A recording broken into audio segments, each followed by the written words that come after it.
Hello दोस्तों, मैं Aryan Shukla, business advisor and founder online business workshop. मित्रों, हम बात करना चाहेंगे प्लान डी के बारे में।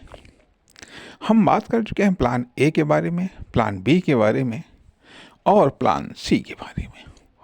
अब हम बात करना चाहेंगे प्लान डी के बारे में। प्लान डी क्या होता है और प्लान डी खास क्यों है, इम्पोर्टेंट क्यों है, तथा यह कब एक्टिवेट होता है। आमतौर पर यह धारणा देखी गई है कि अच्छी परिस्थितियों में हम अच्छे होते हैं, अच्छी परिस्थितियों में हम अच्छे निर्णय और लेते हैं या अच्छे मार्ग पर चलते हैं, ठीक। तथा बुरी परिस्थितियों में हम बुरे मार्ग पर चल पड़ते हैं। बुरी परिस्थितियों में हम बुरे मार्ग पर चल पड़ते हैं, ठीक। अर्थात आप इसको ऐसे समझें कि चाहे लाइफ हो या फिर बिजनेस हो, हम कोई स्टार्टअप करते हैं या कोई स्टार्टअप लॉन्च करते हैं या कोई स्टार्ट करते हैं या फिर जीवन को स्टार्ट करना हमारे बस में नहीं है, वो तो ऑलरेडी स्टार्टेड है। अब जब किसी चीज़ को हम स्टार्ट करते हैं, यदि मान लिया उसमें सफलता मिलती रही, यदि धीरे धीरे मिलती रही है तो फिर हमें धीरे धीरे कॉन्फिडेंस डेवलप होता है और उससे हम एक सही मार्ग पर चलते रहते हैं। लेकिन यदि कहीं उम्मीद से ज़्यादा ही सफलता मिल गई तो हम इकट्ठे ही 30 मार खा हो जाते हैं। यदि उम्मीद से ज़्यादा सफलता मिल गई और थोड़ा सा हमने कदम बढ़ाया और बहुत बड़ी सफलता मिल गई या बड़ी सफलता मिल गई जिसकी हमने उम्मीद नहीं की थी, तो बस फिर हमको 30 मार खा बनते देर नहीं लगती है। फिर हम अनाउंस कर देते हैं कि हम 30 मार खा हैं, फिर हमसे बढ़कर कोई नहीं। तो यह स्थिति भी हमें भटका देती है। लेकिन हमको लगता है कि नहीं, हम नहीं भटक रहे हैं, हम तो बिल्कुल ऑलरेडी सही हो रहे हैं, बहुत सही हो गए हैं। क्योंकि पहले तो हम कुछ नहीं थे, लेकिन अब तो हम इकट्ठे 30 मार खा हो गए हैं। खैर, लेकिन यदि मान लिया सफलता मिल रही है, ठीक है, यानी कि अच्छी परिस्थितियाँ आ रही हैं, तो हम अच्छे बने रहेंगे। लेकिन यदि मान लिया फेलियर आ रहा है तो हम बुरे होने लगते हैं, बुरे बनने लगते हैं या बुरे मार्ग की ओर चल देते हैं। अर्थात पहली बुराई तो यही होती है कि हम इस बारे में नहीं सोचते हैं ये कार्य सही है या गलत है, लेकिन यदि उसमें फेलियर आया तो हमको लगता है ये गलत है, छोड़ दो इसको। यदि कहीं 2-4 बार फेलियर आ गया तो फिर हम सोचते हैं अरे कार्य करना ही गलत है। यदि बिजनेस में फेलियर आ गया 2-4 बार, अरे अब बिजनेस करना ही गलत है। अर्थात सटीक जानकारी नहीं होती है, न सटीक जानकारी हम इकट्ठा करते हैं। अर्थात ये हम प्लान डी की भूमिका बता रहे हैं, या प्लान डी की भूमिका के बारे में ये सब भूमिका हम तैयार कर रहे हैं। प्लान डी की भूमिका हम तैयार कर रहे हैं कि आखिरकार प्लान डी कहाँ पर एक्टिवेट होता है, यह प्लान डी होता क्या है। अर्थात जैसे कि प्लान सी के बारे में हमने बताया कि प्लान सी वहाँ पर एक्टिवेट होता है जब आप सब कुछ कर चुके होते हैं, कुछ भी करना शेष नहीं रहता है, न साधन बचते हैं, न संसाधन बचते हैं, न क्षमता बचती है, तब आप उसको एक्टिवेट करते हैं। लेकिन यहाँ पर बात हम कर रहे हैं कि प्लान डी के बारे में, तो प्लान डी वहाँ पर एक्टिवेट होता है कि जब आप अच्छे के साथ तो अच्छा ही करते हैं, लेकिन जब बुरे के साथ भी, यानी बुरी कंडीशंस में भी जब आप बुरा नहीं करते हैं तो वह प्लान डी है।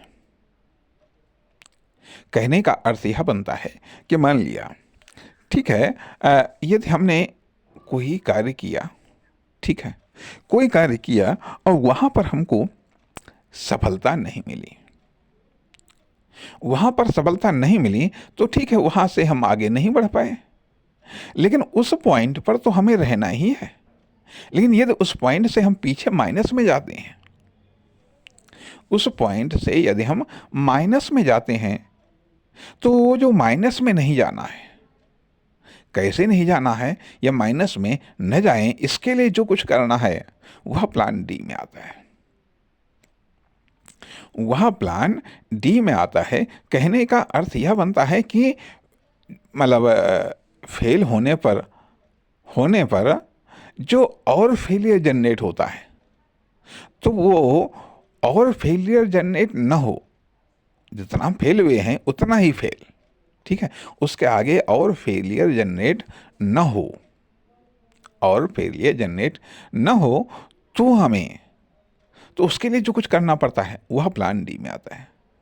उदाहरण के लिए कि मान लिया जैसे कि हमने कोई भी कार्य हम स्टार्ट करते हैं या कोई भी कार्य हम करते हैं, ठीक है, उस कार्य में हमें सफलता नहीं मिलती है, फेलियर मिलता है, फेलियर मिलता है। अब यदि मान लिया कार्य हम करना छोड़ दें कि ठीक भाई हम नहीं करेंगे कार्य, तो एक तो बात आती है कि खाली दिमाग शैतान का घर, वो कोई ना कोई खुराफात सोचेगा, वो तो सत्तारी नहीं बैठ सकता, एक चीज़।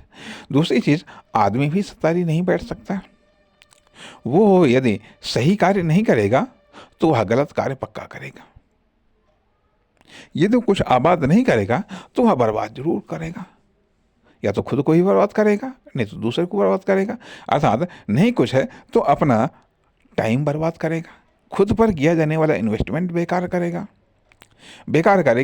तो कहने का अर्थ यह बनता है कि जब हम सक्सेस हो रहे हैं, सफल हो रहे हैं, तब तो ठीक है, हम और अधिक सफल हो जाएंगे, लेकिन फेलियर होने पर हम और अधिक फेलियर न हों, तो और अधिक फेलियर, प्लान डी हमें और अधिक फेलियर होने से बचाता है। कहने का अर्थ यह बनता है कि हमें यदि किसी कार्य में हमें असफलता मिली है, ठीक है, असफलता मिली कोई बात नहीं, लेकिन उस असफलता से हम जो डिप्रेशन में आते हैं, जो हम हताशा में आते हैं, जो हम निराशा में आते हैं, जिससे हमारा उत्साह डाउन होता है, जिससे हमारे बिलीव डाउन होते हैं, तो यहाँ और अधिक फेलियर है। तो प्लान डी, अर्थात प्लान डी इस बात की व्याख्या करता है कि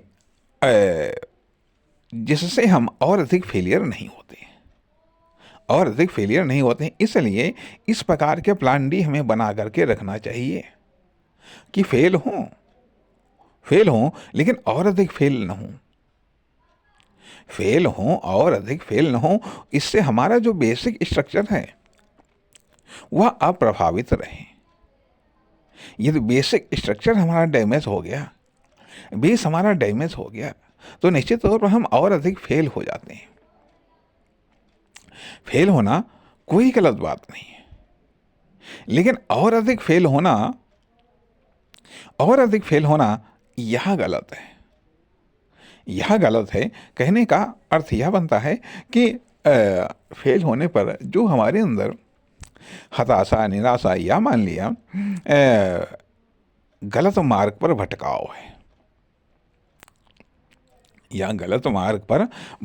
है, ठीक है, वह गलत है। कहने का अर्थ यह कि मान लिया आप यदि किसी राह पर जा रहे हैं, आपका कोई लक्ष्य है, मंजिल है, हो सकता है कि उस लक्ष्य या मंजिल को प्राप्त करने में, चाहे वह लाइफ में हो या किसी भी सेक्टर में हो या फिर कॉमर्शियल सेक्टर में हो सकता है कि आपको सफलता न मिले, हो सकता है कुछ प्रयत्नों से आपको सफलता न मिले, ये हो सकता है, संभव है। तो चलिए, आपकी सफलता नहीं मिली, आपकी मिलेगी, आपकी नहीं मिलेगी तो आपकी मिलेगी, ठीक है। लेकिन यदि मान लिया हम सोचें कि यार ये प्रयत्न करना ही गलत है, अब हम कोशिश नहीं करेंगे, तो ये कोशिश नहीं करते हैं यदि हम प्रयास नहीं करते हैं, यदि हम प्रयास नहीं करते हैं तो हम अपने जीवन के टाइम को बर्बाद करते हैं, एक चीज़। तथा दूसरी चीज़ ये भी आती है कि प्रयत्न करना या कोशिश करना हमारी नैसर्गिक विशेषता होनी चाहिए। हम थक सकते हैं, ये बात सही है कि हम थक सकते हैं, हमारे साथ साधन या संसाधन या इन्वेस्टमेंट कम हो सकता है, ये समाप्त भी हो सकता है, समाप्त भी हो सकता है। लेकिन लेकिन अर्थात सफ़र में हम थक सकते हैं, रुक भी सकते हैं, रुक भी सकते हैं, लेकिन लेकिन वापस लौटना, वापस होना, यह अपने आप में गलत है। तब गलत है जब हमको मालूम है कि हाँ, हम सही रास्ते पर हैं, सही रास्ते पर हैं। गलत रास्ते से तो जितनी जल्दी हो सके उतनी जल्दी वापस हो जाओ। लेकिन जो सही रास्ता है, सही रास्ते पर जितना हमारा नुकसान हो उतना ही नुकसान हो, उससे अधिक नहीं, उससे अधिक नहीं। अर्थात आदमी डिप्रेशन में या मान लिया नुकसान होने पर या फेल होने पर अन्य गलत प्रकार के निर्णय लेने लगता है तो उस चीज़ को डिफाइन करता है प्लान डी। हमें वहाँ पर नहीं फेल होना है, वहाँ पर नहीं फेल होना। कहने का अर्थ यह बनता है, जैसे आदमी ये कहता है कि आप जीवन में कामयाब हुए हैं या नहीं कामयाब हुए हैं, वह तो एक अलग की बातें हैं। लेकिन आपकी जो क्वालिटी है, वह क्वालिटी डाउन नहीं होनी चाहिए। प्लान डी इस बात को व्याख्या करता है, अर्थात प्लान डी आपकी पर्सनल क्वालिटी की व्याख्या करता है। प्लान डी आपकी पर्सनल क्वालिटी को के डेवलपमेंट को सपोर्ट करता है या पर्सनल डेवलपमेंट को रेखांकित करता है या परिभाषित करता है। कहने का अर्थ यह बनता है कि मान लिया देखा ही जाए, तमाम सारे आदमियों को यदि हम देखें, हम पहले आदमियों को ही व्याख्या करते हैं कि तमाम प्रकार के आदमियों को देखें तो हम ये देखते हैं कि सबकी अलग अलग विशेषताएं होती हैं, अलग अलग क्वालिटियाँ होती हैं। तो यहाँ पर हम ये बात कहना चाहेंगे कि एक को देख करके आदमी उत्साह या एनर्जी से भर जाता है, दूसरे को देखने पर लगता है ये तो एकदम बिल्कुल चुसा हुआ है, लगता है ये बिल्कुल डैमेज या ख़त्म जैसा है, जिसमें उत्साह, उमंग, आशा, विश्वास, क्रिएटिविटी, प्रोडक्टिविटी, ये सब चीज़ें नहीं है, उसमें एनर्जी नहीं है, जोश नहीं है, उत्साह नहीं है, एक कल्पना शक्ति नहीं है। वो सफल हो रहा है या नहीं सफल हो रहा है, वह एक और ऐसा तब संभव है। कहने का अर्थ है कि हम सफलता से अति उत्साहित न हों और असफलता से अति हतोत्साहित न हों। अर्थात कभी कभी सफलता से जब हम अति उत्साहित हो जाते हैं तो उससे भी हम डैमेज कर लेते हैं, उससे भी हम गलत निर्णय ले लेते हैं। तो वह भी प्लान डी को परिभाषित करता है, अर्थात वह भी कैरेक्टर में आता है। मतलब कहने का अर्थ यह कि यह चाहे आप फर्म हो, दुकान हो, कंपनी हो या फिर व्यक्ति हो, आपके कैरेक्टर की विशेषताओं को डिफाइन करता है प्लान डी। प्लान डी आपके कैरेक्टर की विशेषताओं को डिफाइन करता है, अर्थात प्लान डी आपकी फुल प्रॉपर्टी को डिफाइन करता है। जिसके आगे फेलियर है, जिसके आगे सक्सेस है, जिसका आगे सक्सेस है, अर्थात जहाँ से फेलियर या सक्सेस स्टार्ट होता है। फेलियर आपकी वो सीमा, कैरेक्टर की वो जो सीमा है, वहाँ तक ही फेलियर आना चाहिए, उसके आगे नहीं, उसके आगे नहीं है, नहीं, अर्थात उसके अंदर नहीं। और सक्सेस उस कैरेक्टर से अलग आना चाहिए, कहने का अर्थ यह कि प्लान डी के अंतर्गत जो करेक्टर आता है, प्लान डी के अंतर्गत जो करेक्टर आता है, तो करेक्टर वो ठोस होना चाहिए, वो ठोस होना चाहिए जो किसी भी फेलियर से डैमेज ना हो सके, या इस तरीके से जीवन में अपने एक्शन को एडजस्ट करिए, लाइफ हो या बिजनेस हो, कि उसमें आने वाला फेलियर आपको डिस्टर्ब न कर सके, आने वाला फेलियर आपको डिस्टर्ब न कर सके। अर्थात उतना ही रिस्क लें, उतना ही एक्शन लें, या उतनी तो तैयारी रखें ही कि वह फेलियर आपके प्लान डी को डैमेज न कर सके। जब आपके प्लान डी को डैमेज नहीं करेगा, आपके प्लान डी को डैमेज नहीं करेगा, तो परिणाम ये होगा कि आपके जो एक्शंस हैं, आपके जो डिसीजन हैं वो फास्ट और जस्ट चलते रहेंगे, फास्ट और जस्ट चलते रहेंगे। और यदि ये सिस्टम डैमेज हो गया तो फास्ट और जस्ट और एडवांस ये तीनों नहीं चल पाएंगे, ये सिस्टम बदल जाएगा, ये सिस्टम बदल जाएगा। तो अर्थात कहने का अर्थ यह बनता है कि प्लान डी इंजन को डिफाइन करता है। यदि इंजन ही डैमेज हो गया, यदि इंजन ही डैमेज हो गया तो फिर आगे तो काफ़ी कुछ डैमेज हो जाता है, आगे तो काफ़ी कुछ डैमेज हो जाता है। या ये कह लीजिएगा प्लान डी आपकी वैल्यू को डिफाइन करता है, आपकी वैल्यू को डिफाइन करता है। अर्थात फेलियर या सक्सेस, फेलियर और सक्सेस को यदि हम अलग रख दें तो आपकी वैल्यू क्या है? आपकी वैल्यू आपके कैरेक्टर पर निर्भर करती है, निर्भर करती है, आपकी विशेषताओं पर निर्भर करती है, आपकी विशेषताओं पर निर्भर करती हैं। इसलिए क्या विशेषताएं हैं, क्या विशेषताएं हैं?